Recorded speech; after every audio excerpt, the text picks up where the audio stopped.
하나님 말씀 함께 보겠습니다. 오늘 우리에게 주신 하나님의 말씀은 신약성경 마태복음 16장 24절에서 25절, 마태복음 16장 24절에서 25절 말씀입니다. 신약성경 마태복음 16장 24절에서 25절, 이 말씀을 통하여 살아계신 하나님의 음성 친히 들을 수 있기를 바랍니다. 이에 예수께서 제자들에게 이르시되 누구든지 나를 따라오려거든 자기를 부인하고 자기 십자가를 지고 나를 따를 것이니라. 누구든지 제 목숨을 구원하고자 하면 잃을 것이요 누구든지 나를 위하여 제 목숨을 잃으면 찾으리라. 아멘. 주여 감사합니다. 하루 사이에 저희 동네가 그냥 꽃밭이 됐어요. 제가 금요일도 이 꽃을 못 봤고 어제도 오전에 못 본 것 같은데 오늘 예배당 오는데 그냥 벚꽃이 쫙 펴 있어요. 깜짝 놀랐습니다. 그냥 피려고 막 움터 있었겠죠. 다음 주쯤에 필까? 좀 따뜻하면 한 2주 만에 피겠지 했는데 확 폈어요. 또 몇 년 전부터인지 모르겠지만 우리나라에 꽃이 피는데 순서가 없습니다. 제 기억에는 쭉 피다가 마지막에 이렇게 산에 진달래가 피면 이제 여름이 다 돼가는 이제 그리고 장미가 이제 피고 이랬는데 뭐 이제 동시다발적으로 확 피고 그래서 정신 차리셔야 꽃피옵니다. 요 기간에 이번 주 다음 주에 좀 바쁘셔도 하나님이 주신 이 아름다운 꽃을 볼 수 있도록 좀 바지런을 떠셔야 됩니다. 하다 못 보십니다. 하다가 이랍니다. 그러니까 좀 바쁜 계절을 살고 있습니다. 코로나도 너무 많이 아픈 분들이 계셔서 이제 무감각해질까 봐 무서운데 그러나 여전히 무서운 질병입니다. 또 약하신 분들, 또 사회적으로 관심받지 못하는 분들, 이미 몸이 약해지신 어르신들에게는 아직도 치명적인 병입니다. 함께 조심하고 또 기도하고. 그러나 이 사순절, 이제 부활주의를 기다리고 있는 이 사순절에 이 아름다운 봄을 감사하면서 오늘 주신 말씀을 통해 다시 한번 하나님께서 이 땅을 이렇게 아름답게 하신 것처럼 우리 교회와 여러분의 마음에도 하나님의 성령의 아름다운 축복이 있기를 주의 이름으로 축원합니다.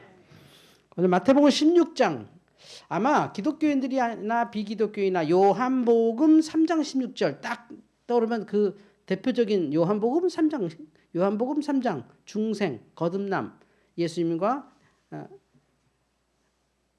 앞에서 니고데모가 사람이 어떻게 거듭납니까? 라고 할 때 물과 성령으로 거듭나라 하면서 요한복음 3장 16절을 말씀하시니까 우리가 딱 그냥 상징적으로 알죠.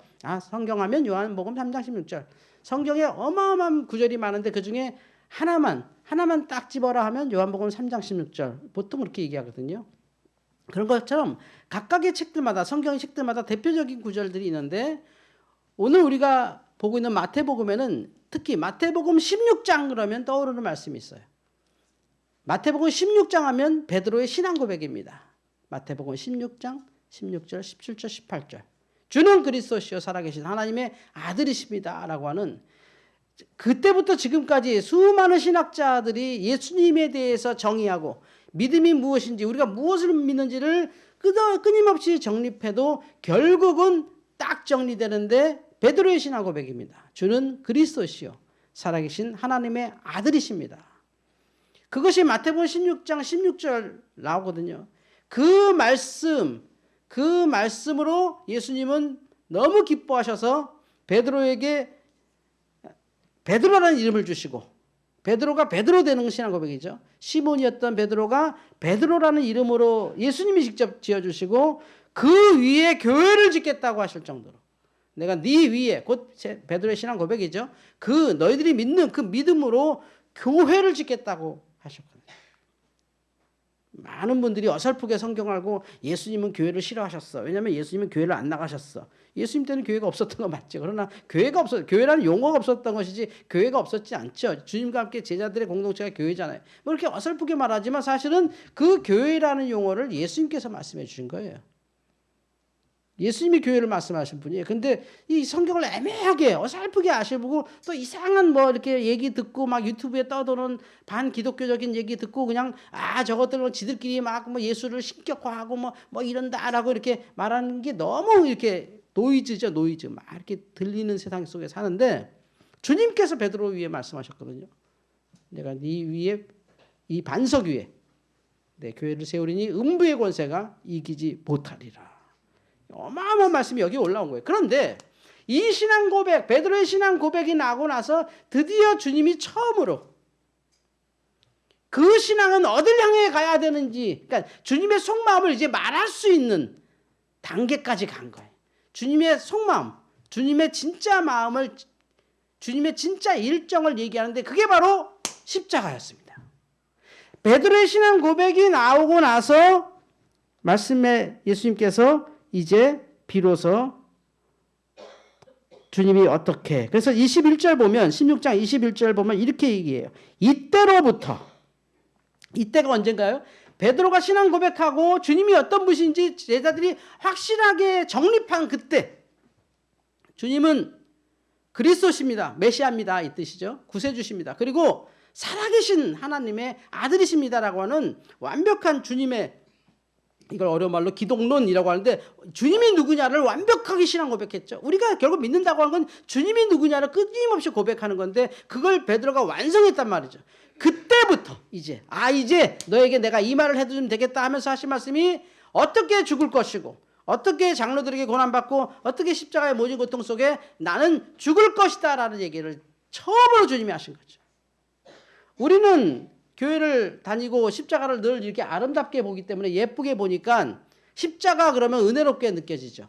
그러나 예수님 시절의 십자가는 뭔가요? 형틀이죠, 형틀. 우리 서대문 형무소 체험하러 가보면 어떻습니까? 서서 관처럼 서서 이렇게 꼼짝 못하는 그 서서 이렇게 맨날 며칠을 지내는 방도 있고 고문 받으면서 자야 되는 방도 있고 뭐 상상을 초월하는 그런 곳이 있죠. 여러분이 잘 아는 유관순 여사의 사진을 아실 겁니다.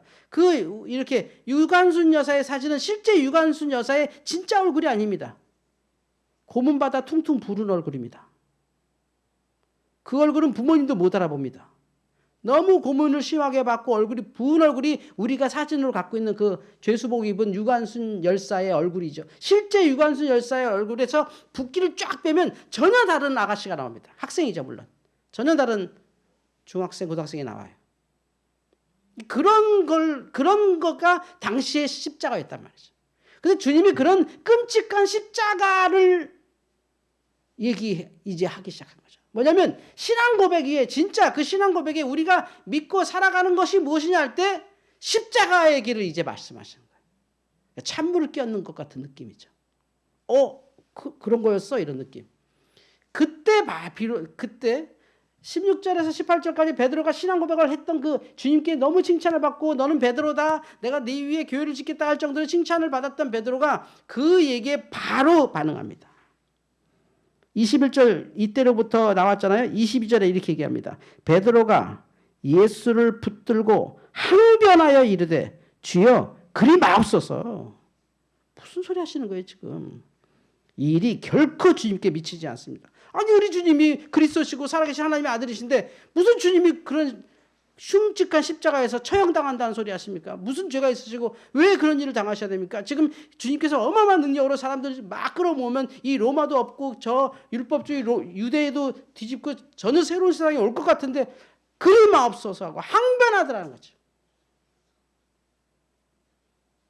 그러자 주님께서 바로 말합니다. 사탄아 내 뒤로 물러가라. 너는 나를 넘어지게 하는 자로다. 가령 제가 여러분에게 이 사탄아 그러면 무슨 저런 목사가 다 있어 이렇겠죠. 내가 좀 나쁜 짓 했다고 나를 사탄이라고 말해? 사람이 실수도 할 수 있지. 살면서 그럴 수도 있지. 그렇다고 굳이 꼭 표현을 사탄이라고 하겠어? 주님이 베드로에게 네 속에 사탄이 들어갔구나 그렇게 말씀하신 게 아니에요. 이 사탄아 그랬단 말이죠. 베드로에게 네 위에 교회를 짓겠다고 해놓고 이 사탄아 그러니까 곧 우리가 사탄이 될 수도 있다는 거죠. 이 교회 공동체가 십자가를 부인하면 우리가 사탄인 거예요. 사탄이 들어와서 어지러운 게 아니에요. 그거는 옛날 그 궁예가 한 말입니다. 네 속에 사탄이 들었구나. 궁예가 말이고 주님은 그게 아니에요. 네가 사탄이야. 우리가 사탄이야. 우리가. 신앙 고백하는 우리가 사탄이야. 십자가 없으면 얘기하는 겁니다. 여러분, 그래서 주께서 하신 말씀이죠. 그게 오늘 우리가 읽은 얘기죠. 이에 예수께서 제자들에게 이르시되 누구든지 나를 따라오려거든 자기를 부인하고 자기 십자가를 지고 나를 따를 것이니라. 아멘. 자기를 부인하고 자기를 십자가 질 때 너희가 살리라 이 말입니다. 자기를 부인하고 자기를 십자가 지는 것. 이것이 뭐랄까요? 하나의 문장으로 나옵니다. 쌍이죠, 쌍. 이렇게. 커플처럼 자기를 부인하고 자기를 십자가 지는 것. 뭐냐면 베드로가 예수님 앞에 주는 그리스도시요 살아계신 하나님의 아들이십니다. 성령으로 한 거예요. 그거 성령으로. 예수님께서 말씀하셨어요. 네가 그 얘기한 건 네 속에 성령께서 알게 하신 거다 했었어요. 베드로가 알 수 있는 일이 아니에요. 그게. 그렇게 완벽하게 정리할 수가 없어요. 그 사람이. 성령으로 한 거란 말이죠. 근데 그 사람이 사탄이라니까요. 십자가가 없을 때. 십자가가 없다는 얘기가 뭔가요? 뭐 고생 안 한다는 소린가요? 편하게 믿고 싶은 마음인가요? 그런 거 아니에요. 간혹 십자가를 그렇게 착각들을 많이 하세요. 좀 고생하며 살아야 돼. 좀 불편한 거 감수해야 돼. 좀 내 책임을 다 해야 돼. 아니에요. 그런 게 십자가 아니에요. 그렇게 십자가를 자꾸 이해하기 때문에 기독교와 불교와 타종교와 우리가 전혀 구별 없이 살고 있는 거예요. 주님의 십자가, 주님께서 말씀하신 자기 십자가는 그런 게 아니에요. 너가 좀 양보해라. 네가 좀 손해봐라. 야, 기독교인 좀 참아야지. 좀 억울해도 견뎌야지. 그게 십자가 아니라니까요. 그건 인격이에요. 그건 십자가 아니에요. 그건 형틀이 아니라고요. 주께서 말씀 십자가 뭐냐면 자기를 부인하는 거예요. 자기를 부인하는 거. 뭡니까? 베드로가 주는 그리스도시요 살아계신 하나님의 아들이십니다 말해놓고 주님께서 너무 감격하고 좋아서 네 위에 내가 교회 짓는다. 그리고 이제 내가 이제 장로들에게 재판받고 로마에 고통받고 십자가에 죽고 내가 사흘 만에 살아난다. 이런 얘기할 때 베드로가 항변하더라는 거죠. 항변. 쓸데없는 소리 하지 마세요. 우린 생각이 없는 줄 아십니까?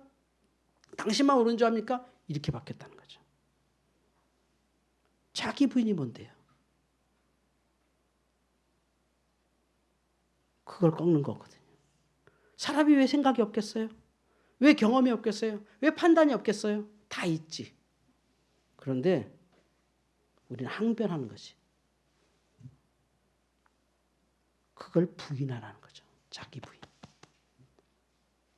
자기 부인만큼 부끄럽고 힘든 일이 어디 있습니까? 자기 부인. 자기를 부인하고 자기 십자가 지라. 내가 믿음이 이만큼 있고 내가 그래도 신앙 고백했고 내가 이제 교회의 반석인데 주님 그러시면 안 됩니다.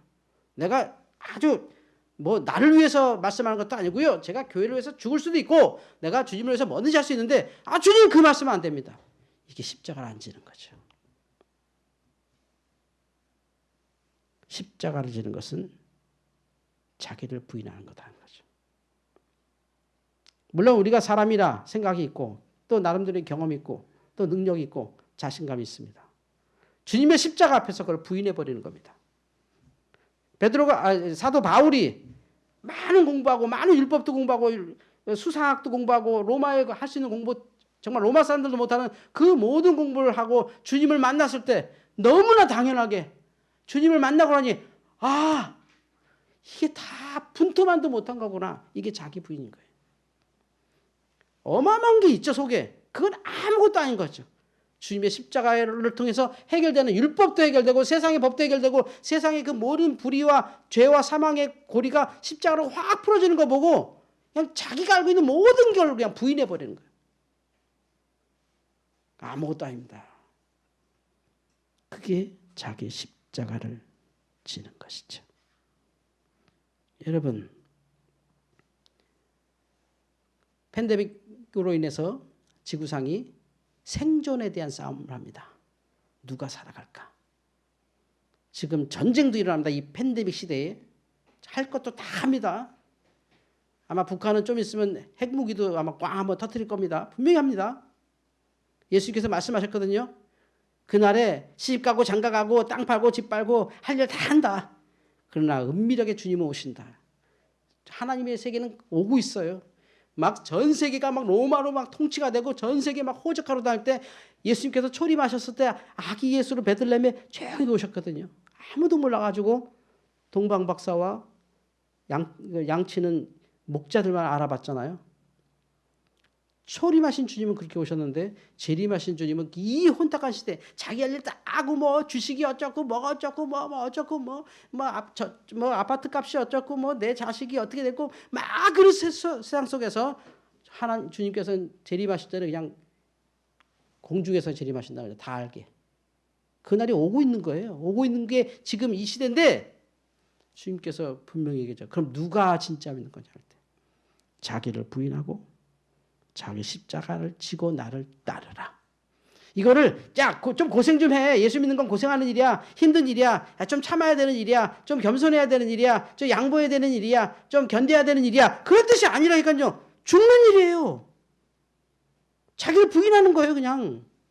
내가 갖고 있는 지식, 내가 갖고 있는 생각, 내가 갖고 있는 신앙 고백까지도 부인해버리는 거예요. 누가 생존해나갑니까? 이 세상에 누가 생존하고 있나요 지금?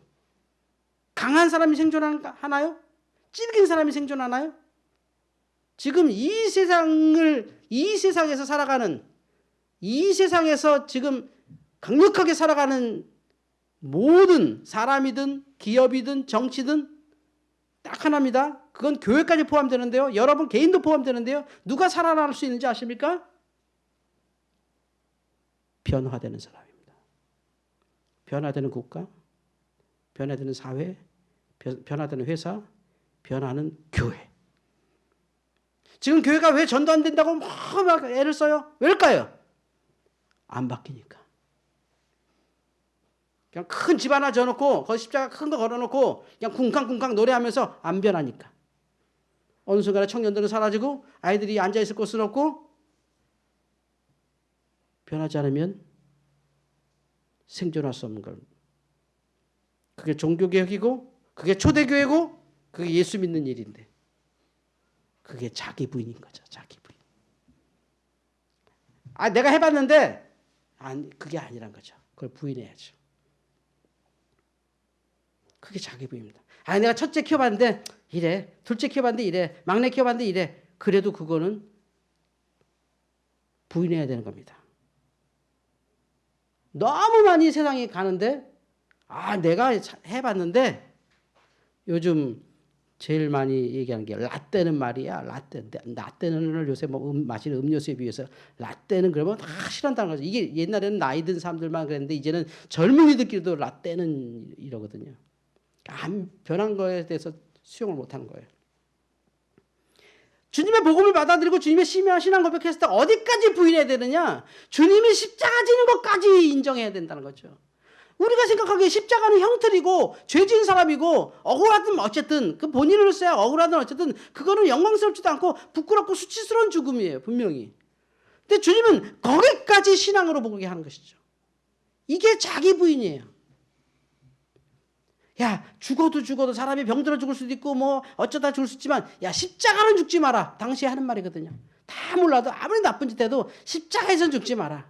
사람으로 태어나서 어떻게 짐승처럼 무슨 북어 걸어놓듯이 무슨 가재미 걸어놓듯이 주렁주렁 매달라서 피 쏟아 죽냐 그거. 차라리 그냥 칼에 맞아 전쟁에서 죽고 병 걸려 죽는 거는 동정가지만 십자가는 죽지 마라. 당시 어른들이 하는 말이었거든요. 십자가에선 죽지 마라. 사람이 죽을 때가 있지만 죽어서는 안 될 때가 있어. 어떻게 십자가에 죽냐 하는데 주님은 바로 오셔서 하는 말씀이죠. 네 십자가 지고 부인하고 나를 따라라. 나도 며칠 있으면 십자가 지고 죽는다. 이게 기독교인 거죠. 그래서 보세요. 결국 이 세계를 수많은 종교 가운데 기독교가 강력하게 가죠. 불교를 봐도 그렇고 천주교를 봐도 그렇고 어떤 종교를 봐도 그렇고 지금 수많은 변화에 스스로 바뀌고 부인하는 사람들이 강력하게 가고 있습니다. 바뀌지 않으면 안 되는 것이죠. 이게 자기 부인입니다. 내가 그동안 뭘 살아왔는지, 그동안에 무엇을 읽었는지, 그동안에 무슨 생각을 했는지, 그동안에 무슨 결론을 얻었는지, 내 경험 수치가 어떻게 되든지, 결과가 난 이렇게 있든지, 그걸 부인해야 십자가를 또 질 수 있는 겁니다. 십자가, 자기 십자가. 제발, 야, 그래도 최소한 이렇게는 해야 되지 않을까? 그것까지 부인하는 거예요. 아, 그래도 십자가에서 죽는 건 아니지 않나? 주님이 봉사라면 봉사하고 가난한 데 가서 이렇게 고름을 짜라면 고름을 짜고 내 전 재산 드리라면 드려. 근데 십자가에서 죽는 건 좀 아니지 않나? 베드로의 얘기가 이거예요. 내가 하겠습니다. 봉사도 하고 헌금도 하고 내가 뭐 그냥 죽는 신용도 하고 내가 겸손하고 내가 이만큼 있지만 없는 것처럼 남에게 베풀고 그냥 막 내 가족도 이렇게 그냥 좀 돌보지 않고 그냥 주님을 위해 살겠습니다. 이것까지는 할 수 있는데 진짜 신앙은 십자가. 그러니까 아무리 신앙 고백하던 베드로가 그 십자가를 부인하자마자 사탄아 내 뒤로 물러가라. 사탄아 내 뒤로 물러가라. 그 사랑하는 그 눈에 넣어도 안 아픈 그 사랑하는 제자 수제자 이름을 본인이 직접 바꿔준 제자 그 베드로에게 그냥 말하죠. 사탄아 너는 나를 넘어지게 하는 자라다. 내 뒤로 물러가라. 주님께서 섭섭해서 이렇게 말씀하신 게 아니라 그렇게 십자가가 중요하기 때문에 말씀한 거죠. 어떤 꼬맹이가 훈육을 못 받아서 막 엄마를 때려요. 막 사람들이 발로 차고 머리끄댕이도 막 잡고 막 애가 화가 많은 거지 속에 막. 엄마가 조금만 뭐 싫으면 막 하고 엄마는 애가 너무 사랑스러워서 막 그냥 막 울고불고 하면서 그냥 내가 내 진실만 보여주면 막 이렇게 하겠지 하는데 이제 우리가 아는 우리나라의 대표 그 엄마 오은영 박사가 그 애를 딱 보더니 이제 엄마한테 아무 말 하지 말고 거절하시라고 가만히 있으라고. 얘가 막 울고불고 엄마 막 때리고 그러니까 막 때리는 애를 붙잡고는 막 해요. 그래서 뭐 진짜 오늘 깜깜할 때까지 나 이거 이 집 안 떠난다고 하면서 이제 하는데 나중에 애가 눈치 보더니 엄마 내가 때린 거 사과할게. 근데 원영 박사가 그래요. 야 때리는 건 사과하는 거 아니야. 그거 사과로 되는 거 아니야. 어디서 날 속이려고 그래? 이제 속이는 거지. 진심으로 사과하겠습니다. 앞으로는 안 때리겠습니다. 넌 그렇게 되지 않아. 딱 그래. 솟아치죠. 애도 솟아치고 엄마도 솟아치고. 엄마가 가만히 있으라 할 때 가만히 있지 못하는 아이한테 무슨 사랑을 주고 무슨 교육을 합니까? 엄마가 잘못하신 거예요.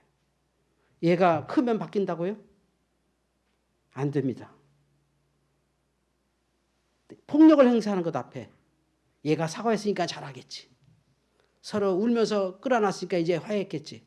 그거 안 되는 겁니다. 딱 그러더라고요. 이게 변화예요. 그래서 저는 그거 보면서 운영 박사님 한 대 주워 패지 왜 말로 하지? 때리면 되는 걸 왜 말로 하는지 모르겠어요.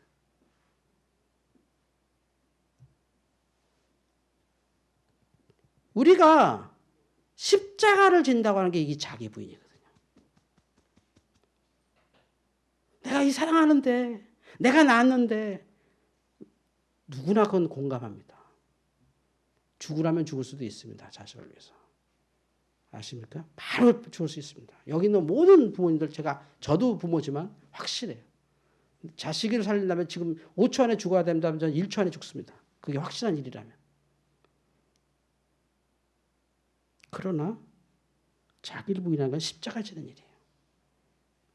뭐 거룩한 본능, 거룩한 경험, 뭐 도덕적 성취 이게 아니라 말이죠. 자기 부인하는 겁니다. 자기를 부인하는 것. 그럴 때 교회가 하나님 나라가 되는 겁니다. 그럴 때 성도들이 천국을 경험하는 것이고 거기에 이것도 없고 저것도 없고 다 주님의 공동체가 어우러질 수 있는 거죠.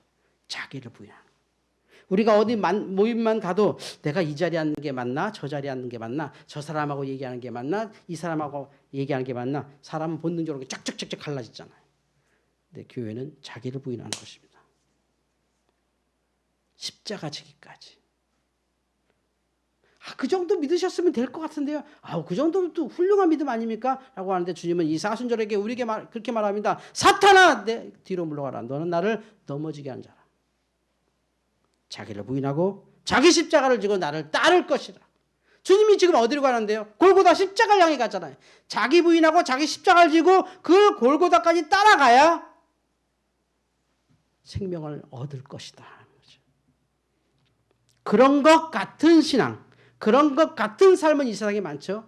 남들이 보기에 와, 저 정도면 충분한 삶도 많고 저 정도면 훌륭한 인생도 많죠. 주님은 그렇게 말씀하지 않습니다. 부인하는 사람, 그리고 십자가 지는 사람, 그것이 우리의 진리입니다. 교회가 십자가를 지지 않는 순간 거듭 말합니다. 좀 고생하자, 좀 희생하자, 좀 참자, 좀 양보하자, 그런 일 아닙니다. 그건 캐릭터, 인격적인 문제예요. 그거는 인격자의 일이에요. 신앙인의 일은 자기를 부인하는 거예요. 참고 자식할 게 없어요. 그 내가 그동안 했던 거 그거 아무것도 아닌 거야. 부인하는 거야. 내가 그대로 이렇게까지는 됐는데 그거 다 부인하고 자기 십자가 지는 거죠. 그럴 때 주의 뜻이 우리 안에서 이루어집니다. 십자가 절기죠. 왜 우리 기독교가 이 사순절만 십자가 얘기하는지, 사실은 날마다 십자가 얘기하는 거거든요. 초대교회는 왜 모였나요? 부활을 기념하면서 성만찬을 함께 먹으면서 주님의 살, 주님의 피 이랬거든요. 늘 십자가를 묵상하는 게 초대교회 예배였어요. 근데 지금 십자가 얘기하면 저렇게 얘기하면 안 되는데, 사람들 싫어하는데, 좀 긍정적인 얘기 좀 하지, 좀 적극적인 얘기 좀, 삶에 좀 도움되는 좀 훌륭한 좀 이런 좀 얘기 좀 하지. 얼마나 좋은 아름다운 얘기가 많고, 얼마나 좀 이렇게 남이 보기에 이렇게 따라할 만한 일도 많고, 좀 이렇게 뭔가 비전 같은 걸 딱 보여서 우리도 일합시다 하면 좀 이렇게 따라갈 텐데, 하면 다 죽어라고, 내가 죽으라 십자가 져라, 자기 부인해라, 그거 싫다 이러면 교회 안 하면 되는 거죠. 교회는 바로 십자가인데, 자기를 부인하는 사람들이 모인 것이 교회입니다. 자기 십자가를 지고 따라가는 것이 교회입니다. 거기에 무슨 법이 있고, 거기에 무슨 규칙이 있고, 거기에 무슨 상식이 있습니까? 그냥 십자가만 있는 것이죠. 거기에 무슨 설득이 필요하고, 거기에 서로 맞춰가야 되고, 거기에 서로의 그 눈치도 봐야 되고, 일정한 룰도 있어야 되고, 왜 그게 있어야 될까요? 십자가가 없으니까 그런 게 필요한 거죠. 십자가가 있다면 십자가만 있는 겁니다. 거기에 성경 공부 지식이 필요한 것도 아니고, 무슨 대단한 스킬이 필요한 것도 아니고, 어떤 인격자가 필요한 게 아니죠. 그러니까 십자가만 있다면, 자기 십자가 지고 자기를 부인하는 성도들만 있다면, 이것은 주님의 부활의 교회입니다. 그것이 주님께서 마음대로 거니는 천국이고, 그곳에서 자란 아이들은 천사같이 자라게 될 것입니다. 자기 십자가, 자기를 부인하고 자기 십자가 따라가는 이 거룩한 삶이 되기를 주의 이름으로 축원합니다. 하나님 감사합니다. 자기를 부인하고 자기 십자가 지라신 이 세상만 봐도 변화되는 것이 살아가는 것을 아는데, 우리가 우리를 부인하지 않고 내가 어떻게 믿었는데, 내가 어떻게 알고 있는 사람인데 라고 하는 십자가를 거절함으로 사탄이 되었음을 고백합니다. 교회가 사탄이 되었고, 목사가 사탄이 되었고, 성도들이 사탄이 되고 있는 이 시대에 하나님, 자기 부인하고 십자가 지고 주를 따라가 부활에 이르고 천국에 이르게 하여 주시옵소서. 예수님의 이름으로 기도하옵나이다. 아멘.